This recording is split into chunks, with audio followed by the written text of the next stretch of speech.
ऐसे एक अद्भुत उन्नत सन्यासी भजन करते थे। और एक बार उन्होंने देखा एक भागवत का समारोह चल रहा है, उसमें प्रसाद वितरण किया, प्रसाद वितरण करते हुए जा रहे थे, बहुत लंबी लाइन थी। तो उन्होंने देखा एक अंतिम संस्कार की क्रिया करते हुए कोई राजा की पुत्री गुजर गई है, जो राजकुमारी थी। बड़े स्वर्ण आभूषणों के साथ उसका अंतिम संस्कार किया जा रहा है। तो उन्होंने सोचा कितनी मूर्खता की बात है, आज तक कोई अपने साथ एक सुई भी लेकर गया है उस लोक में? तो कितना गहना जेवर राजकुमारी पे चढ़ा है वो लेकर जाएगी क्या? उसके अंतिम संस्कार में पूरा अलंकृत आभूषणों से सजाया था। उसके पिता राजा ने अग्नि लगाई। इतने में दौड़ करके इस सन्यासी ने वो सारे आभूषण उतार लिए। जब उसने सब कुछ उतार लिया, जो इतने अद्भुत अमूल्य वो थे,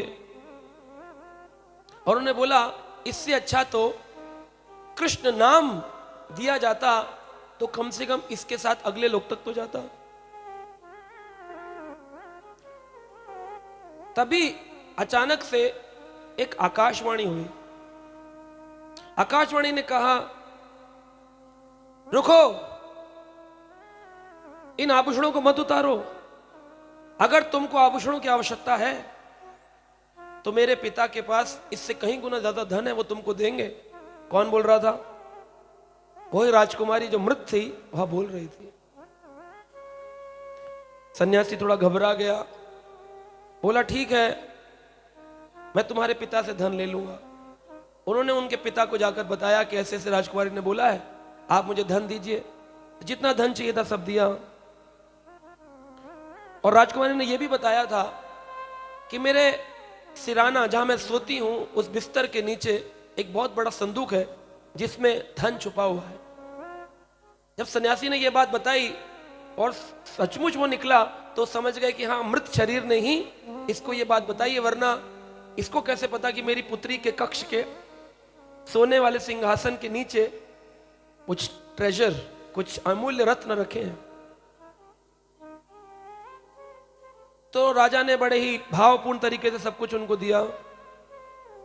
लेकिन रानी का जो एक 9 लाख का हार था राजकुमारी का, जो उस राजकुमारी के गले में लगाकर अंतिम संस्कार में लगाया गया था,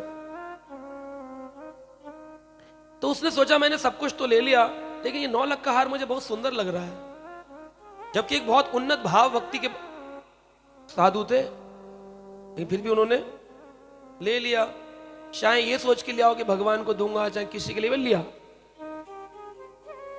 तभी उस राजकुमारी की अंतिम आवाज आई, आपने ये 9 लाख का हार तो ले लिया है, लेकिन मैं अब आपको, क्योंकि दूसरी बार आपने वो प्रयास किया, पहली बार मैंने बोला आपको धन मिल गया, अब आपने दूसरी बार मेरा 9 लाख का हार निकाला है, मैं श्राप देती हूं कि अगले जन्म में आपको पुनः इस संसार में आना पड़ेगा। जबकि आप एक उन्नत भक्त हैं, और आपको अगले जन्म में आना पड़ेगा, और मैं आपके पतन का कारण बनूंगी। तो जो सन्यासी था वो घबरा गया, और अगले जन्म में एक सन्यासी दक्षिण भारत के अंदर इनका पुनः जन्म हुआ। जब इनका पुनः जन्म हुआ तो वही एक बहुत उन्नत, क्योंकि भक्ति को अगर जितना कर लिया उतनी भक्ति अगले जन्म तक टिक जाती है। ना इह अभिक्रम ना श्वस्ति प्रत्यवायो न विद्यते स्वल्पम अपि यस्य धर्मस्य त्रायते मह्यतो भयात्। आज आपने अगर 2 माला कर ली और मर गए, और अंत में आपके नाम चला तो मुक्त हो गए, और अंत में अगर कोई संसारी वासना रह गई, पुनः आना भी पड़ा, तो जितनी 2 माला आपने करी है अगले जन्म में 3 माला से शुरू करोगे। पैदा होते ही छोटे छोटे बच्चे 3 माला 4 माला। हमने अपने घर में देखा है, कि छोटे छोटे बच्चे जन्म होते ही श्लोक बोल रहे हैं, गीता बोल रहे हैं हमारे परिवारों में। तो गीता कहती है शुचिनाम श्रीमताम गेहाम योगाम भ्रष्ट उपजायते। जिसने पूर्व काल में भक्ति करी हो वह या तो पवित्र घर में या पैसे वाले घर में जन्म लेता है। अब ये वासुदेव प्रभु आए हैं विष्णु प्रभु के घर में, बचपन से भक्ति कर रहे हैं, इतना कथा कार्यक्रम चल रहा है। और भी कई घरों हैं, इनके घर में वो छोटा बच्चा राधा रमन छोटा सा, सब भजन करने लग जाते। क्यों? ये बहुत पुराने योगी हैं पिछले जन्मों के, जिनका योग किसी कारण से भ्रष्ट हुआ, इसलिए पवित्र घर में या श्रीमताम श्रीमंत पैसे वाले घर में आएंगे ताकि रोटी का टेंशन ना हो, या पवित्र घर में आएंगे वहां भी रोटी का टेंशन नहीं है। यहां कमाने नहीं जाते और पैसे वाले घर में भी कमाने नहीं जाते, यहां भी थोड़ी मेहनत से आता है और यहां भी थोड़ी मेहनत से आता है। इसी दो बीच वाले में नहीं आएंगे, जहां पर रोटी कपड़ा मकान के लिए भजन छोड़ देते हैं लोग, वहां नहीं आएंगे दोबारा। इसलिए जितना भजन किया ये एफडी है, फिक्स डिपॉजिट, बैंक में हमेशा के लिए लॉक। 90% कर ली 91 से शुरू, 91 99 हो गई तो 100 से शुरू होगी, और 100 पूरी हो गई तो वापस नहीं आना पड़ेगा।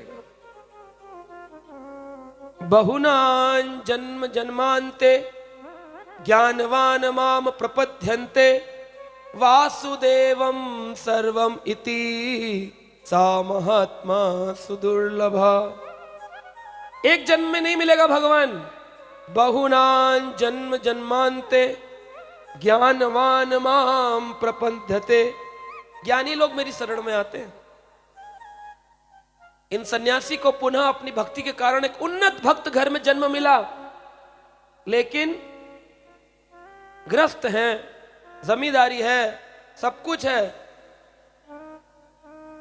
एक दिन इनका एक मित्र आया, बोला रोज गीता भागवत करते रहते हो, कभी कभी घूमने भी चला करो। कभी कभी लोग भगवान का भजन करते देख भक्त को कहते हैं परिवार में जो भजन नहीं करते हैं, इतनी अति की भक्ति करने की आवश्यकता नहीं है, थोड़ा थोड़ा करो, थोड़ा थोड़ा। रसगुल्ले खाते हो तो पेट भर के, पैसा कमाते हो तो आन दे, और जब भक्ति करो तो थोड़ा थोड़ा।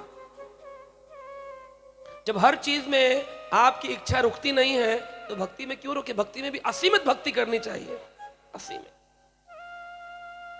जितना हो सके उतना नाम, हरे कृष्णा कृष्ण कृष्ण हरे हरे, हरे राम। खूब भजन किया उन्होंने। इस जन्म में भी भजन करे परिवार में। पिताजी रोज गीता का पाठ, रोज एक दिन पिताजी पढ़ेंगे, एक दिन पुत्र पढ़ेगा, पत्नी सुनेगी, बच्चे सुनेंगे। जिन घरों में नित्य प्रतिदिन गीता भागवत के पाठ होते हैं, कथा की जरूरत नहीं कि बड़ा आयोजन करो, पिताजी बैठ जाए, पुत्र सुन ले, पुत्र बोले पिताजी सुन ले, मां बोले बच्चे सुन ले। नित्य प्रतिदिन भागवत का, गीता का, ग्रंथों का, महाभारत रामायण जो आप पढ़ना चाहें। हर मुसलमान घर में अपने बच्चे को 5 साल की आयु में कुरान देकर स्कूल भेजता है, लेकिन यहां पर गीता देकर नहीं भेजते आप स्कूल। फिर कहते हैं हम सनातन हैं, हम मारवाड़ी हैं, हम हिंदू हैं। क्या है पुस्तक आपके बच्चों के स्कूल बैग में? आपके पर्स पॉकेट में है गीता? हमेशा रखनी चाहिए। जहां मन किया थोड़ा खोला, 2-4 अध्याय पाठ कर लिया। अगर वो नहीं कर सकते हो तो कम से कम जप झोली लेकर घूमो, ये जप माला लेकर घूमो हाथ में। जहां मन किया प्रभु से कनेक्ट हो गए। मोबाइल लेके घूमते हो कि नहीं सब लोग? उसमें जब भी मन करता है बच्चे से बात करनी, बबलू कैसा है, ये मिलाया टा टा टा टा टा, बबलू मैं कथा में जा रही हूं, खाना खा के स्कूल चले जाना, कॉलेज चले जाना, ट्यूशन चले जाना, है कि नहीं? जब आप एक मोबाइल नंबर से अपने परिवार से जुड़ सकते हो तो क्या हरि नाम के माध्यम से भगवान से नहीं जुड़ सकते हो? भगवान का मोबाइल नंबर क्या है? हरे कृष्ण कृष्ण कृष्ण हरे हरे, हरे राम राम। हमारा 10 नंबर का होता है, 10 अंक का, भगवान का 32 अक्षर का मंत्र नंबर है। भगवान के लोक बहुत ऊंचा है, बहुत दूर है। बड़ी दूर नगरी, बड़ी दूर नगरी, कैसे मैं आऊं कन्हैया तेरी दूर नगरी। कैसे जाऊं? तो वहां के लिए एसटीडी कोड भी लगता है। फॉरेन कंट्री में मिलाना हो तो एसटीडी कोड लगता। एसटीडी कोड क्या है भगवान का? जय श्री कृष्णा चैतन्य प्रभु नित्यानंदा श्री अद्वैत गदाधर श्रीवासादि गौर भक्त वृंदा। ये एक बार बोलना होगा, इसको एसटीडी कोड कहते हैं। और फिर 108 बार नंबर मिलाना होगा। हरे कृष्णा कृष्ण कृष्ण हरे हरे, हरे राम राम राम। तुरंत कृष्ण उठाएंगे। बोलो कैसे याद किया? कह रहे प्रभु बड़ी दिक्कत चल रही है। क्या? चिंता मत करो, काम हो जाएगा। लेकिन आप नंबर ही नहीं मिलाओगे तो कैसे बात होगी? मान लो मुझे फोन ही नहीं करोगे, पता कैसे चलेगा कि हैदराबाद वाले बुला रहे? आपको कथा अच्छी लगी तो दोबारा बुलाओगे कि नहीं? और नहीं अच्छी लगी तो नहीं बुलाओगे। तो बुलाओगे कि नहीं बुलाओगे? तो इस तरह से भगवान को जोड़ना चाहिए, नंबर मिलाकर भगवान का। तो इन्होंने अपने घर में बड़ा ग्रंथ पढ़ना, भागवत आदि घर में होता था। बड़े उन्नत भक्त थे पिछले जन्म से ही। मित्र बोला पास में एक नदी के पार एक गायिका है, बहुत सुंदर गाना गाती है, चलो आओ उसका गायन सुनने चलेंगे। गायन सुनने चले गए। वह स्त्री गाना गा करके धन एकत्रित करती थी। जो लोग भी अपने गायन का चार्ज करते हैं वो भक्त नहीं होते, वो गायक होते हैं। भगवान का भक्त किसी चीज का चार्ज नहीं करता। आपने अपनी दक्षिणा दी, वो आपकी इच्छा, नहीं दी तो हरे कृष्णा। क्रोध नहीं होते, लेकिन पहले ही फिक्स कर लो कीर्तन मंडली आएगी, कीर्तन संध्या होगी, भजन संध्या होगी, 5 लाख लेंगे, 2 लाख लेंगे, 3 लाख लेंगे, 1 लाख लेंगे। तो ये भजन संध्या नहीं है, ये क्या है? धन संध्या। तो वह गायिका धन लेकर भजन गाया करती थी। कंठ तो बहुत मधुर था, लेकिन ऐसे व्यक्ति की वृत्ति, चित्त वृत्ति बहुत ही ज्यादा कलुषित होती है। चित्त वृत्ति में बहुत कलमश होता है, क्योंकि वो हमेशा यही सोचता है कि धन मिलेगा नहीं मिलेगा, पिछली वाला चेक रुक गया, इस वाला मिलेगा नहीं मिलेगा, फटे नोट तो नहीं मिल जाएंगे, नकली नोट तो नहीं मिल जाएंगे। चिंतन भगवान का तो है ही नहीं। मुख से तो गायन लिख रहा है, भजन निकल रहे हैं, लेकिन पैसे के लिए कर रहे हैं, भगवान के लिए नहीं। ऐसे का गायन चित्त वृत्ति में परिवर्तन नहीं करता है। अवैष्णवात मुखोद्गृणम पूतम हरि कथा अमृतम। अवैष्णव व्यक्ति की कथा नहीं सुननी चाहिए। जो व्यक्ति परंपरा में नहीं आता, जाप नहीं करता, हरि नाम नहीं देता, उसकी कथा आप टीवी पे सुनोगे या जाकर सुनोगे तो क्या होगा? श्रवणम नाही कर्तव्यम, कभी श्रवण नहीं करना। क्यों? सर्पम उच्चिष्टम यथोपयम। जैसे सांप दूध को मुंह लगा दे और दूध देखने में दूध है परंतु जहर है, ऐसे ही एक व्यक्ति के मुख से हरि कथा निकलेगी जो हरि भजन नहीं करता है, भगवान का समर्पित भक्त नहीं है, वो आपके हृदय में जहर पैदा करेगा। है तो हरि कथा दूध, लेकिन सांप का मुंह लगने से क्या हो जाता है? जहरीला हो जाता है। इसलिए इतनी कथा सुनने के बाद परिवर्तन नहीं होता है। इतनी कथा करी, इतनी कथा करी, आयोजन होते ही रहते हैं, जाते ही रहते हैं, फिर भी कोई परिवर्तन नहीं, माला नहीं करते। क्यों? अवैष्णवात् मुखोद्गृणम पूतम हरि कथा अमृतम। वो भक्त वैष्णव नहीं है। वैष्णव का मतलब है जो विष्णु कृष्ण का उपासक है, भजन करता है, साधक, सुबह उठ के जप करता है, तपस्या करता है, दिन में कम खाता है, अल्पाहारी है। ये नहीं भर के चावल और पुलाव पहाड़ बना के खा रहा है, आओ आंदो खिलाओ, अल्पाहारी, ग्रह त्यागी, वैसा व्यक्ति होना चाहिए। जिसने खुद अपने जीवन को परिवर्तन किया वही तो आपका कर सकता है। भोगी व्यक्ति तो आपका भोग ही देगा ना खाली। मैं दिन में 4 बार खाता हूं तो मैं आपको कैसे बोलूंगा 1 बार खाओ? मैं माला नहीं करता हूं तो मैं कैसे बोलूंगा करो? और कह भी दूंगा तो आप करोगे नहीं, क्योंकि मैं नहीं करता हूं तो उसमें प्रभाव ही नहीं होगा कहने में। तो अपने प्रभाव को लाने के लिए अपने को तपस्वी बनाना चाहिए, भजन करता। वह ग्रस्त में भी हो सकता है, सन्यास में भी हो सकता है, तपस्वी किसी भी आश्रम का हो सकता है। भजन करता को, साधना करने वाले को साधक कहते हैं, तपस्वी। वो गाय का धन लेकर गाती थी, उसके पास चले गए, उसने बहुत सुंदर भजन गाया। इनको उसका मधुर कंठ बड़ा अच्छा लगा, इतने आसक्त हो गए कि अब हर रोज उसका गायन सुनने जाने लगे। घर में पिताजी का श्राद्ध है। प्रहलाद महाराज को नरसिंह भगवान ने कहा कि तुम्हारे पिता पहले से शुद्ध हैं, परंतु तुमको अपने पिता के लिए श्राद्ध कर्म करना यह तुम्हारा कर्तव्य है, पूजन नहीं है। पितृ पूजन नहीं करना चाहिए, लेकिन पितृ कर्तव्य करना चाहिए। प्रहलाद को नरसिंह ने कहा पितृ कर्तव्य करो, श्राद्ध कर्म करो। श्राद्ध किया। पत्नी कह रही है आज भोजन बना है, आपको गाय को खिलाने जाना है, ब्राह्मण भोज होगा, आज श्राद्ध है। ये चले गए। इतनी तेज बारिश, वर्षा ऋतु, चारों तरफ बादल ही बादल, गहरी काली बारिश हो रही है, नदी में तूफान है, परंतु फिर भी एक लकड़ी का टुकड़ा लेकर तैर के उस स्त्री के घर पहुंचे। एक रस्सी पड़ी थी, उसको पकड़कर घर में पहुंच गए। बोले कैसे आना हुआ, आप कहां से आ गए? बोले रस्सी टंगी थी, उसको पकड़ के आया हूं। रस्सी? उसकी यहां काम करने वाली सेविका ने बताया महारानी रस्सी नहीं थी, एक सर्प था जिसको पकड़कर ये आपके कक्ष में आए हैं, और जो लकड़ी का टुकड़ा ये कह रहे हैं ना, वो एक मृत शरीर था जिसको पकड़कर ये इस पार आए। आसक्ति, काम, वासना कई प्रकार से आक्रमण करती है।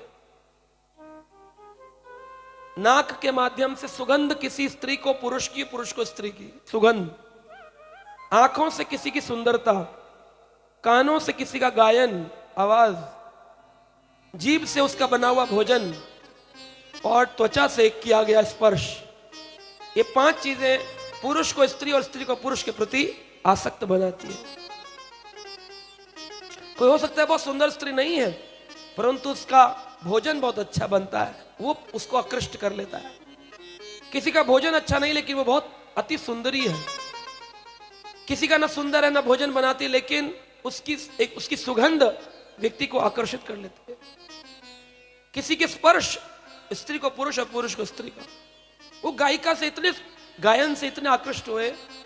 उस गायिका ने कहा जितना तुमने मेरे शरीर से, मेरे गायन से प्रेम किया है, और इतनी रात में अपनी पत्नी को छोड़कर, श्राद्ध कर्म को छोड़कर, अपने कर्तव्यों को छोड़कर, एक मृत शरीर को पकड़कर, सर्प को पकड़कर तुमने ये जो कार्य किया है ना, तुमने अपने आप को तो घृणित बनाया है, मुझे भी घृणित बना दिया है। मैं तुम्हें बोलती हूं कि इतना प्रेम अगर तुमने वृंदावन के किशोर श्री कन्हैया से कर लिया होता, तो तुमको मेरी जगह आज कन्हैया मिल जाते।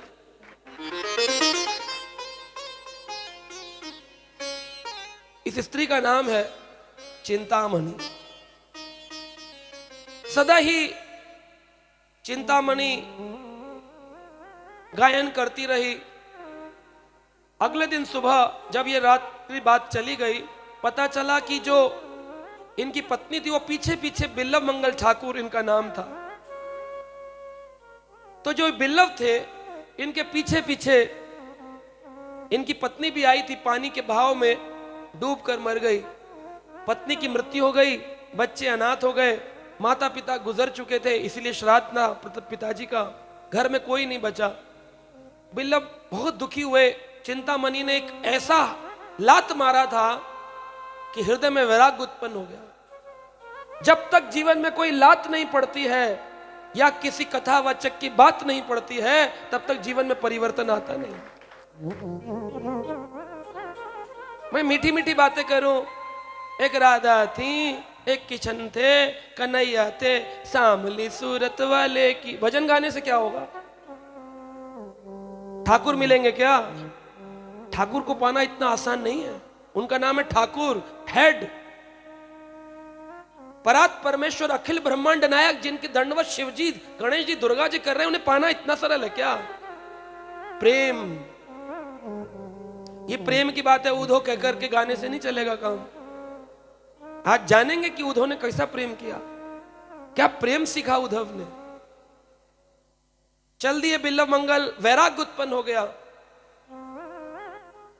हर से पूछते हैं, भाई ये बताओ वृंदावन कहां है, वृंदावन कहां है, वृंदावन कहां है। वृंदावन लोग बोलते थे सीधे जाओ, दक्षिण भारत से उत्तर भारत की ओर सीधे जाओ, वहां पर यमुना के तट पर एक धाम है, उसका नाम है श्री वृंदावन। बोलो वृंदावन धाम की। वृंदावन धाम आ गए। रास्ते में वृंदावन धाम के इनको एक सन्यासी गुरु मिले। अब ये बिल्ला मंगल अपने पूर्व जन्म में खुद भी सन्यासी हैं, खुद भी ज्ञानी हैं, परंतु वो स्त्री कौन थी जिसके कारण इनको पतन हो गया? वो वही थी राजकुमारी जिसका इन्होंने हार छीना था। एक कर्म के कारण इनको उसके कारण दोबारा से इस संसार में प्रताड़ित होना पड़ा। लेकिन भजन जितना था वो भजन आगे कंटिन्यू हुआ। रास्ते में जा रहे थे, कुएं के पास पहुंचे, पानी की प्यास लगी। बोले बड़ी प्यास लग रही है, प्यासा हूं। एक स्त्री कुएं से पानी खींच रही थी, बोली लो बाबा पानी पी लो। उसकी सूरत देख के कहते हैं तुम तो मेरी चिंतामणि हो, एक भजन सुना दो। कह रही ना बाबा, बाबा मैं चिंतामणि नहीं हूं तुम्हारी। हाँ तुम चिंतामणि, एक भजन सुना दो। ना बाबा ना ना। वो पीछे भागे उसके। वो ब्राह्मण स्त्री अपने घर की ओर भागी। उसके पति ने डंडा निकाला, बोले ए बाबा क्यों मेरी पत्नी के पीछे पड़े हो? क्या मेरी चिंतामणि से एक बार मिलवा दो। वो ब्राह्मण पत्नी को सामने, क्योंकि ब्राह्मण का कर्तव्य है घर पे कोई साधु आए उसको स्वीकार करना। उसने पत्नी मांगी तो पत्नी भी लाकर खड़ी कर दी, बोले लीजिए ये है मेरी पत्नी।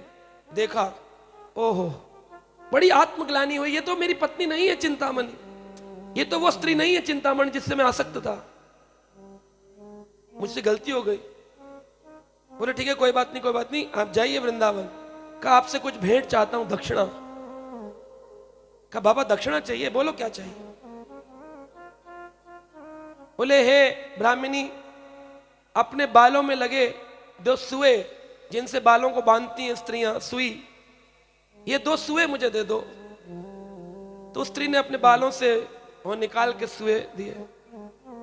उन दोनों सुओं को लेकर बिल्ला मंगल जी ने अपनी आंखों के अंदर पूरा और रक्त निकलने लगा, दोनों आंखें फोड़ डाली। नेत्रहीन नहीं थे जन्म से, नेत्रहीन बन गए। बोले इन नेत्रों के कारण अगर मुझे संसार में जन्म चक्र में बांधना है तो इससे अच्छा है कि यह नेत्री ना, वो इंद्रिय ना रहे जो इंद्रिय मुझे संसार में लगाती है।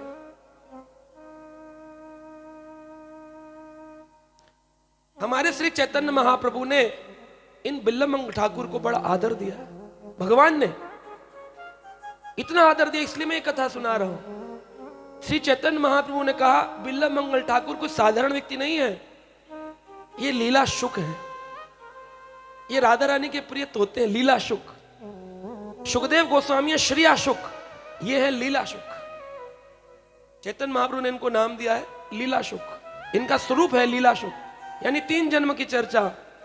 लीला शुक थे, लीला करने के लिए सन्यासी बने, राजकुमारी से आसक्त हुए, उसके कारण दोबारा ग्रस्त जन्म हुआ, फिर चिंतामणि से आसक्त हुए, फिर उसको तोड़कर भागे, तो आंखों को नेत्रहीन करके अब श्री वृंदावन धाम। बड़े प्यासे हैं, प्यास लगी है, प्यास लगी है, मुझे जल चाहिए। एक छोटा सा बालक आके कहता है बाबा जल पिएगा? अरे बेटा एक बात बताओ। हाँ पूछ बाबा। ये जमुना जी कितनी दूर है? अरे बाबा तू जिस तट पर बैठा है वही यमुना तट है, तेरे सामने प्यारी यमुना मैया बह रही है। तो एक थोड़ा सा पानी पिला दे। उन्होंने थोड़ा सा जल लेके पिलाया, पीते ही बड़ी आत्म शांति हुई। बोला बाबा कहाँ रहता है? कहा मेरा कोई वास नहीं, मैं वृंदावन जा रहा हूं। अरे बाबा तू वृंदावन में? कहा वृंदावन तो यहां कन्हैया मिलेंगे? वो बालक बोला हाँ हाँ, प्रयास करोगे तो मिलेंगे। बहुत सारे साधुओं को मिले हैं, नित्य लीला करते वृंदावन में भ्रमण करते हैं प्रभु। प्रेम की आंखें होनी चाहिए, भक्ति होनी चाहिए, ठाकुर जी दर्शन देते हैं आज भी। बिल्लभ बोले अच्छा। उस बालक ने कुटिया में ले जाके रख दिया, बोले यहां रहो बाबा, अगर ठीक है। उसमें रहते, रोज भजन करते, रोज वो बालक खाना, भोजन, छाछ, दूध कुछ ना कुछ देता। एक दिन उस बालक को आए हुए कई दिन बीत गए। बिल्लभ मंगल जी का हृदय विहल हो रहा है, कहा आता नहीं है, इतने दिन हो गए, उसके साथ मुझे पता नहीं क्यों प्रेम हो गया है, अब वो आता नहीं है, कहां चला गया है। बिल्लभ मंगल भोजन पानी तो कुछ खाए नहीं है, भूखे प्यासे पड़े जमीन में, कुटिया में, और अपने उस लाला को, उस छोटे बालक को स्मरण कर रहे हैं। नवीन नीरद श्यामम नीलेंदिवरलोचनम यशोदानंदन नेमि कृष्ण गोपाल रूपिणम। नीलोत्पलदलं श्यामं यशोदानन्दनन्दनं गोपिका नयनानन्दं गोपाल प्रणाम्यम। बड़े कातर भाव से चिल्ला रहे, नवीन नीरद श्यामं नीलेंदिवरलोचनम यशोदानंदन नेमि कृष्ण गोपाल रूपिणम। कन्हैया तो मिले नहीं, वह बालक भी आना रुक गया है। न जाने क्यों उसके स्पर्श से मुझे आनंद का अनुभव होता था। बहुत पुकारा, वो बालक आया, बोला बाबा क्यों इतना दुखी है? मैं 2-4 दिन क्या व्यस्त हो गया तो दुखी हो गया, खाया पिया नहीं, अधमरा पड़ा है, क्या हो गया? अरे बेटा, बालक आ गया। अरे लाला, तेरे रहने से ना मुझे एक संतुष्टि रहती कि कोई मेरे साथ है, तू जाया मत कर। बाबा मेरे परिवार वाले आने नहीं देंगे, उन्होंने मुझे बहुत काम दिए, तुझे मैंने इतना समय दिया, इतना समय मैं किसी को नहीं देता, लेकिन मुझे अब काम है, जाना होगा। ना मत जा, जाना होगा, मत जा। पकड़ ले, वो हाथ छुड़ा रहा है, नेत्रहीन है, खींच रहे हैं। जब उसने हाथ छुड़ाए तो कहते हैं, हाथ छुड़ाए जात हो निर्बल जाने मोए, हृदय से जब जाओगे सबल में जानू तो। निर्बल का हाथ छुड़ा करके चले गए तो कौन सी बड़ी बात है, हृदय से निकलोगे क्या? पहचान लिया है तुम और कोई नहीं हो, तुम कृष्ण ही हो, इसीलिए तुम्हारे आने से मुझे इतनी ठंडक मिलती है। वो बालक कृष्ण स्वरूप हो गए और उन्होंने बिल्लभ मंगल को नेत्र प्रदान किए, बोले ये लो, देखो मेरा सुंदर स्वरूप। बिल्लभ जी ने उनका सुंदर स्वरूप का दर्शन किया, बोले मांगो क्या चाहते हो? बोले जिसने आपका ये सुंदर स्वरूप देख लिया उसको अब इस संसार का कोई और स्वरूप देखने की इच्छा नहीं, मेरे नेत्रों को पुनः बंद कर दीजिए। लोग बोलते हैं निधि बन जाएंगे ना तो वहां जाकर के अंधे हो जाते हैं। ऐसे बोलने वाला पैदा से ही अंधा है, ऐसा बोलने वाला पैदाइशी अंधा है। निधिवन हो या वृंदावन हो, कामावन हो या बहुलावन हो, ऐसी कौन सी 84 कोस ब्रजमंडल में जगह है जहां कृष्ण नहीं है? और अगर कृष्ण अगर किसी को दर्शन दे देते हैं तो बिल्लभ मंगल की तरह उसकी और कुछ देखने की इच्छा ही समाप्त होती है, वह अपनी इच्छा से नेत्रहीन होता है। ऐसा नहीं है कि भगवान को देख लिया तो उनके ना अंधा कर देते हैं। भगवान इतने कृपालु दयालु हैं, हम हम एक माला नहीं करते, वो रोटी खिला रहे हैं, उनको देख लेंगे वो हम अंदर। बिल्लव मंगल जी प्रेमी भक्त बने, उन्होंने ग्रंथ लिखा कृष्ण करणामृतम। आज भी हमारे गौड़ीय वैष्णव समाज में उस ग्रंथ को कृष्ण करणामृतम पढ़ा जाता है। बिल्लव मंगल जी ने वृंदावन धाम में रहकर गोपियों के मनोभाव का वर्णन किया है। कैसी गोपियां हैं वृंदावन की। इति श्री बिल्लव मंगल आचार्य विरचितः गोविंद दामोदर स्तोत्रम। बिल्लव मंगल को क्या कहा है? आचार्य। इति श्री बिल्लव मंगल आचार्यम विरचितम, उन्होंने रचना करी है, स्तोत्र की रचना करी, जिसमें गोपियों के अद्भुत भाव का वर्णन बिल्लव मंगल जी ने किया। गोविंद दामोदर माधवेति, गोविंद दामोदर माधवेति, गोविंद दामोदर माधवेति, गोविंद दामोदर माधवेति, गोविंद दामोदर माधवेति। हे कृष्ण हे यादव हे सखेति, हे कृष्ण हे यादव हे सखेति, गोविंद दामोदर माधवेति, गोविंद दामोदर माधवेति। हे कृष्ण हे यादव हे सखेति, कृष्ण हे यादव हे सखेति, गोविंद दामोदर माधवेति, गोविंद दामोदर माधवेति। गोपियां वृंदावन में बिल्लव मंगल जी बताते हैं किस भाव से रहती हैं। विक्रेतु काम अखिल गोप कन्या, मुरारी पादर पित चित्त वृत्ति, दध्याधिकम वशादवकादा, गोविंद दामोदर माधवेति। विक्रेतु काम अखिल गोप कन्या, मुरारी पादर पित चित्त वृत्ति, दत्याधिकम मोहवशाद को, गोविंद दामोदर माधवेति, गोविंद दामोदर माधवेति, गोविंद दामोदर माधवेति।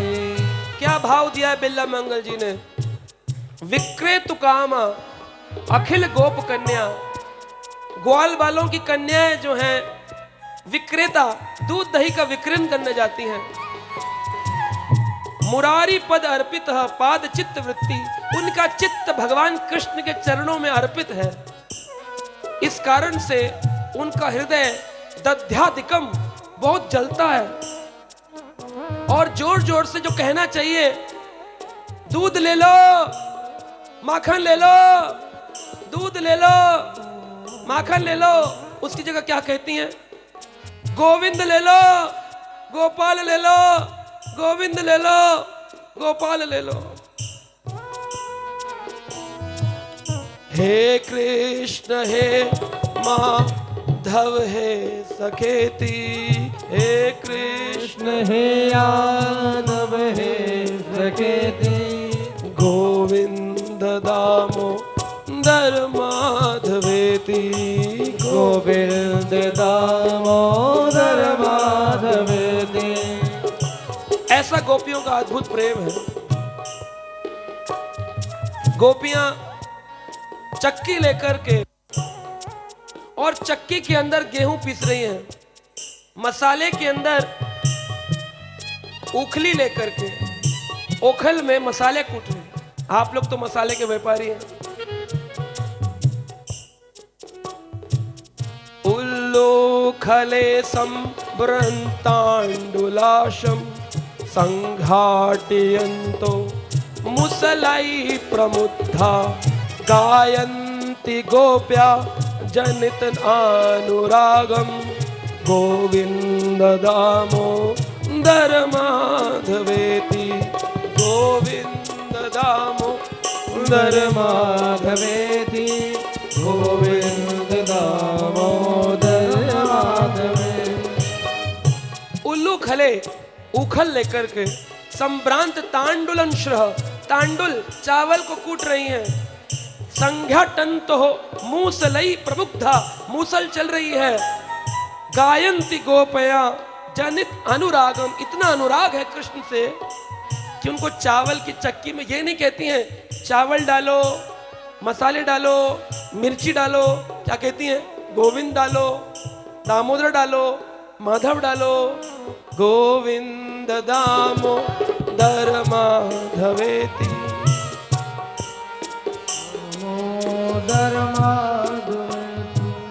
हे कृष्ण हे यादव हे सखेति गोविंद दामोदर माधवेति। हे कृष्ण हे यादव हे सखेति गोविंद दामोदर माधवेति। अंकाधिरूढ़ं शिशुगोपगूढ़ं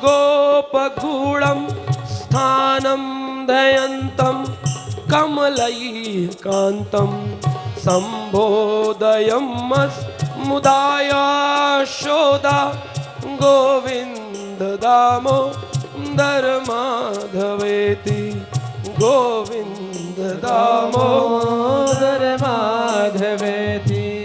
अंकाधिरूढ़ं शिशुगोपगूढ़ं स्थानं दयन्तं कमलायकान्तं सम्बोधयम् आस्मुदाया यशोदा गोविंद दामोदर माधवेति दामोदर माधवेति गोविंद दामोदर माधवेति। अंकाधिरूढ़म अंक अधिरूढ़म यानी कि अंक में शिशु गोप गुणम अपने छोटे से बालक कृष्ण को यशोदा ने अंक में भरा है। अंकाधिरूढ़म शिशु गोप गुणम स्थानं दयन्तं कमलायकान्तं।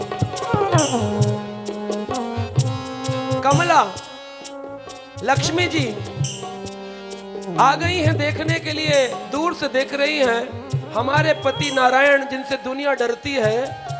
दंडवत दंडवत दंडवत भगवान भगवान दंडवत दंडवत चतुर्भुज हो जय जय जय विष्णु विष्णु नारायण नारायण नारायण नारायण। उस प्रभु को अंकाधिरूढ़ं शिशु गोपगूढ़ं स्थानं दयन्तं कमलायकान्तं सम्बोधयम् आस्मुदाया यशोदा गोविंद दामोदर माधवेति गोविंद दामोदर माधवेति गोविंद दामोदर माधवेति। ये गोविंद दामोदर माधवेति भगवान का भजन आपको भी बोलना चाहिए। जितनी बार हम बोलेंगे उतनी बार आपको भी बोलना चाहिए। अगर समझ नहीं आ रहा तो मैं बंद कर दूं। समझ आ रहा है नहीं आ रहा? बंद कर दे। सुनना आगे हो तो साथ में बोलो गोविंद दामोदर माधवेति। जोर से सब लोग आवाज जोर की आनी चाहिए। गोविंद दामोदर माधवेति गोविंद दामो। हाथ उठाइए। हे कृष्ण हे यादव हे सखेति गोविंद दामोदर माधवेति, हे कृष्ण हे यादव हे सखेति, गोविंद दामोदर माधवेति। बिल्ला मंगल जी आगे वर्णन करते हैं। निंजांगणे कंकणे केलिलोलम, गोपी गृहीत्वा नवनीत गोलम, आमर्दयात् पाणितलेन नेत्रे, गोविंद दामोदर माधवेति, निजांगणे कंकणे केलिलोलम, गोपी गृहीत्वा नवनीत गोलम, आमर्दयात् पाणितलेन नेत्रे, गोविंद दामोदर माधव। गोविंद दामोदर माधवेति, गोविंद दामोदर माधवेति। बिल्लभ मंगल जी वर्णन करते हैं, निजांकणे कंकणे केली लोलुम। ठाकुर जी छोटे से शिशु बनकर केली करते हैं, अपने कंगन को कभी मुंह में डालते हैं, कभी उसमें पैर फंसा लेते हैं और केली यानी क्रीड़ाएं करते हैं। कंगन कीला, कंकण केली लोलुम, बड़ा लालस, बड़ी लालसा है उनको खेलने की। वह भगवान नारायण जिनको दुनिया दंडवत करती है, आज बालक स्वरूप होकर के कंगन खेल रहे हैं। और तभी गोपियों ने आकर के, जब शिशु रूप में बैठे हैं, मैया मक्खन निकाल रही है और साइड में किनारे में शिशु कृष्ण नवीन और बैठ के कंगन से खेल रहे हैं अपने। तभी गोपी ने आकर के पीछे से, गोपी गृहीत्वा नवनीत गोलम, एक मक्खन का गोला मुख के अंदर डाल दिया और आंखें बंद कर ली हैं। आमर्दयात् पाणी तलेन नेत्रे, और अपने हाथों से नेत्रों को बंद किया है। ठाकुर जी समझ नहीं पा रहे क्या हो रहा है, किसने मेरे मुख में, ऐसे होता है ना, मित्रों को हम कभी जाके आंख बंद करते हैं, मुंह में खिलाते हैं, ऐसे गोपियों ने किया। निजांकणे कंकणम केली लोलुम, गोपी गृहीत्वा नवनीत गोलम, नवनीत यानी मक्खन, आमर्दयत पाणी तलेन नेत्रः, और उनके नेत्र को अपने पाणी यानी हाथों से, पाणी ग्रहण संस्कार होता है ना, हाथ को हाथ में देना, पाणी ग्रहण, तो पाणी से नेत्रों को बंद किया है। बिल्लभ मंगल जी के नेत्र नहीं है, पर नित्य उनको ऐसी लीलाओं का दर्शन, और इन लीलाओं को चैतन्य महाप्रभु जो स्वयं भगवान है, वो अपने भक्तों के मध्य बैठकर चर्चा करते हैं। ये प्रमाणिक है, ये ऐसे कोई भजन नहीं उठा लिया गूगल से निकाल के, प्रमाणिक बात है। ऐसी स्थिति में घर घर में विभिन्न अवसर हैं, ग्वालों के समय एकत्रित होते हैं, सब मिलकर कृष्ण के दिव्य नामों का कीर्तन करते हैं। बिल्लभ मंगल जी कहते हैं, ऐसा नहीं है कि केवल हम लोग भजन करें। जब कृष्ण वृंदावन की लीलाएं कर रहे थे और आज भी कर रहे हैं, तब प्रकट लीला करते थे, इस समय अप्रकट लीला करते हैं, क्योंकि कृष्ण कहते हैं वृंदावनम परित्याजम एकम पदम न गच्छति, कभी वृंदावन का मैं त्याग नहीं करता हूं। तो आज भी वृंदावन में कृष्ण है। घर घर में विभिन्न उत्सव होते थे कृष्ण के काल में भी, और सब मिलकर के भगवान के नाम का पठन पाठन करते हैं। आपको क्या लगता है, ये सप्ताह होना चाहिए या पूरे साल ऐसी रोज का नियम हो कि रोज कथा सुने और ऐसी जीवन कट जाए? क्या कहते हैं आप? दो चार ही बोले, वाली बोल, बाकी बोल रहे हम तो 6 दिन मुश्किल हो रहा है हमें। तो बताइए, हाथ खड़ा करके बताइए, कितने चाहते हैं कि ये पूरा साल चलता रहे? तो फिर आपको वृंदावन जाने की जरूरत नहीं पड़ेगी, क्योंकि हैदराबादी क्या बन जाएगा? श्री वृंदावन धाम। आवश्यकता तो गोविंद दामोदर माधवेति, गोविंद दामोदर, ग्रहे ग्रहे गोप वधू कदम्ब, सर्वे मिलित्वा समवाय योगे, पुण्यानि नामानि पठन्ति नित्यं गोविन्द दामोदर माधवेति।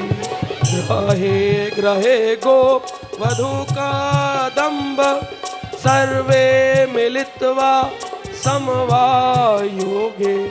पुण्यानि नामानि पठन्ति नित्यं गोविन्द दामोदर माधवेति।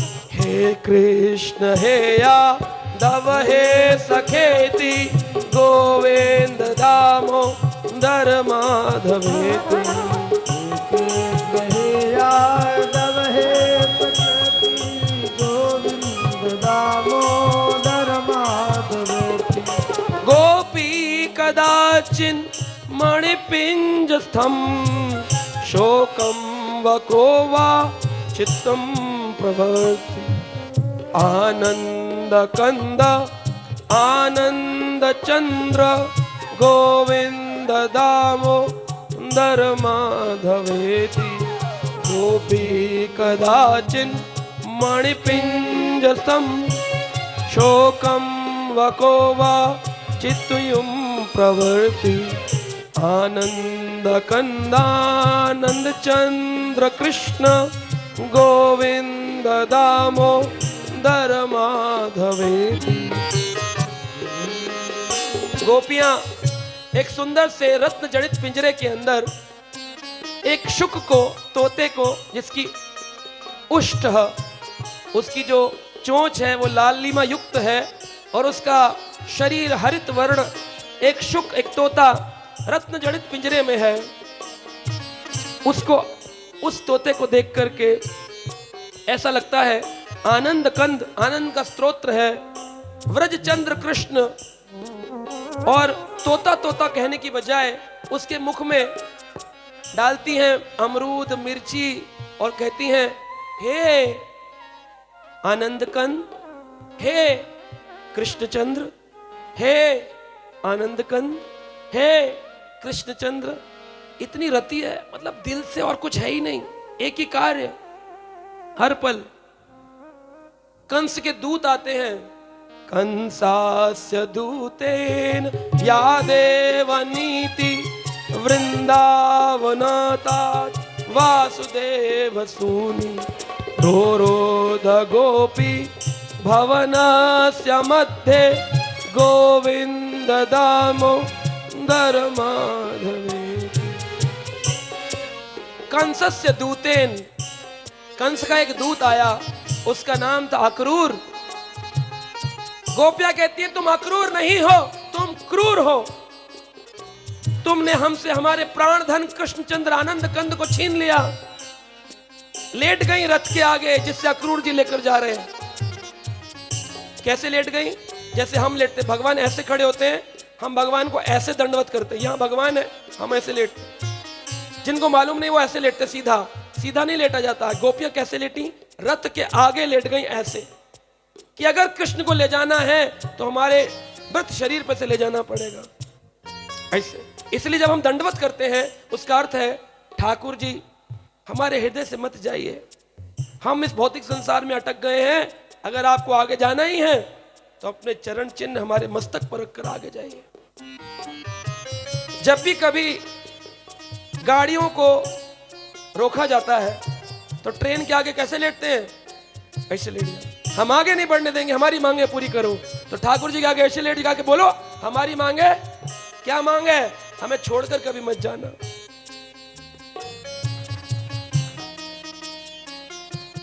कंसस्य दूतेन या देवनीतो वृंदावनातात वासुदेव सूनो रुरोध गोपी भवनस्य मध्ये गोविंद दामोदर माधवेति। गोविंद दामोदर माधवेति। गोविंद दामोदर माधवेति। कंस का ये दूत हमारे प्राण धन को ले गया है, पर कृष्ण तो कहते हैं मैं वृंदावन को छोड़कर जाता नहीं हूं। तो कौन चला गया? कौन चला गया?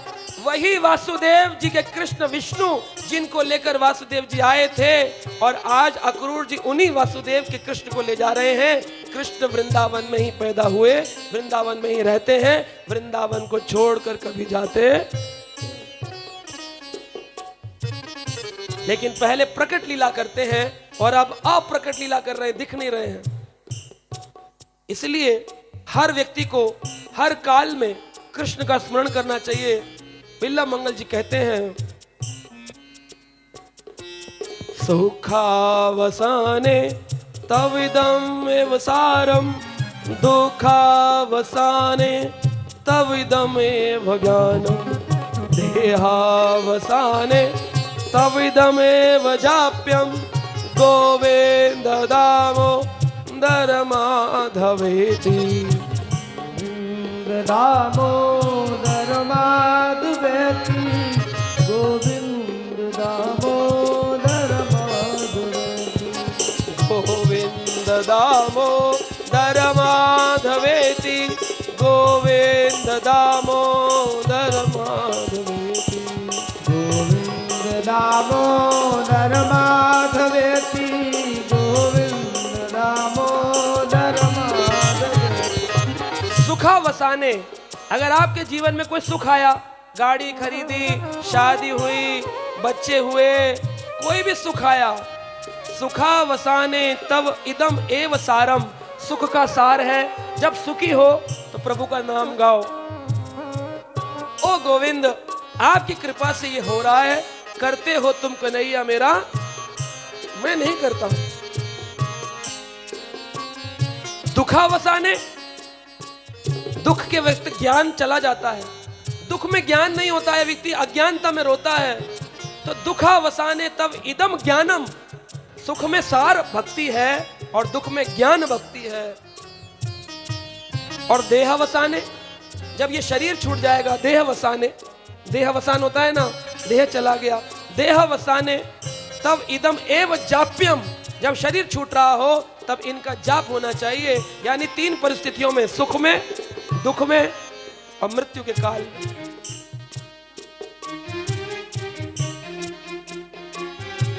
देहावसाने तव इदम जाप्यम, सुखावसाने तमिदमेव सारम, दुखावसाने तमिदमेव ज्ञानम, देहावसाने तविदमेव जाप्यम, गोविंद दामोदर माधवेति, गोविंद दामोदर माधवेति, गोविंद दामोदर माधवेति, गोविंद दामोदर माधवेति। श्री कृष्ण गोविंद हरे मुरारे, हे नाथ नारायण वासुदेवा। श्री कृष्ण गोविंद हरे मुरारे, हे नाथ नारायण वासुदेवा। श्री कृष्ण गोविंद हरे मुरारे, हे नाथ नारायण वासुदेवा। श्री कृष्ण गोविंद हरे मुरारे, हे नाथ नारायण वासुदेवा। जिह्वा पिबस्य अमृत देवं, जिह्वा पिबस्य अमृत एतत्, गोविंद दामोदर माधवेति, गोविंद दामोदर माधवेति, गोविंद दामोदर माधवेति। श्री कृष्ण गोविंद हरे मुरारे, श्री कृष्ण गोविंद हरे मुरारे, हे नाथ नारायण वासुदेवा, हे नाथ नारायण वासुदेवा। श्री कृष्ण गोविंद हरे मुरारे, हे नाथ नारायण वासुदेवा, हे नाथ नारायण वासुदेवा, हे नाथ नारायण वासुदेवा, हे नाथ नारायण वासुदेवा।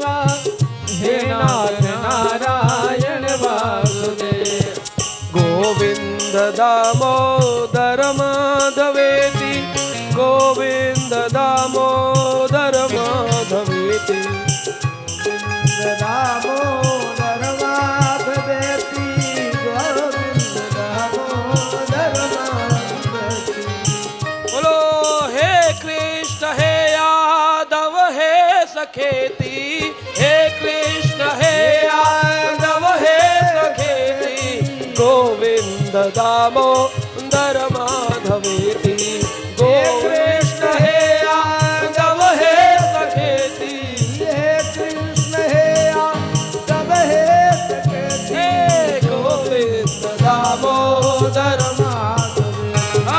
गोविंद दामोदर माधवेति, गोविंद दामोदर माधवेति।